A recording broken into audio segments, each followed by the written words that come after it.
Ruby ব্লগে তোমাদেরকে অনেক অনেক ওয়েলকাম। আশা করছি তোমরা সবাই ভালো আছো, আমিও বেশ আছি।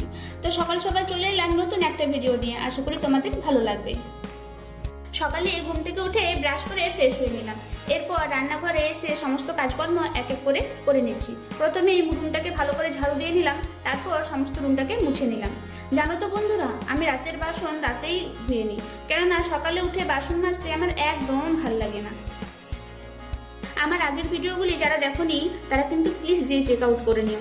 আর হ্যাঁ বন্ধুরা, চ্যানেলটিকে যারা সাবস্ক্রাইব করোনি এখনো পর্যন্ত তারা অবশ্যই সাবস্ক্রাইব করে অল নোটিফিকেশন অন করে নিও। তারপর রান্নাঘরটি সুন্দর করে গুছিয়ে নিলাম। বাইরে শিশিরে কিছু সবজি রাখা ছিল, সেগুলো নিয়ে এলাম। আসলে এগুলো রাত্রে আনা হয়েছিল, তাই সেগুলো শিশিরেই রেখে দিয়েছিলাম। সবজি নিতে এসে দেখি গাছগুলো একেবারে শুকিয়ে গেছে, তাই একটু করে জল দিয়ে নিলাম।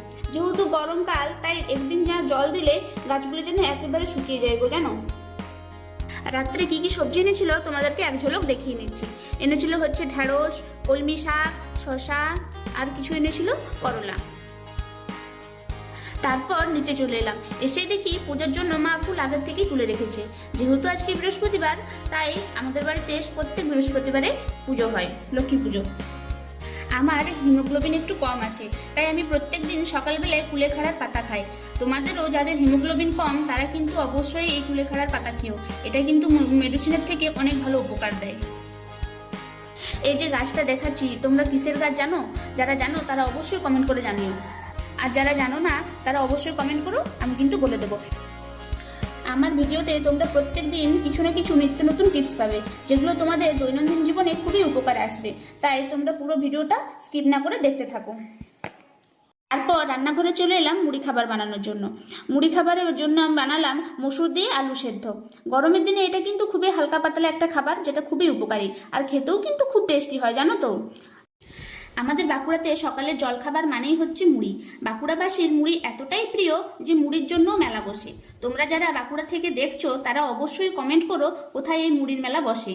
বাঁকুড়াতে কিন্তু একটা প্রবাদই আছে, যদি না খাও চপ মুড়ি তুমি হতেই পারো না আসল বাঁকড়ি। তারপর এই গতকাল ছোলা ভেজে রেখেছিল মা ছাতু করার জন্য।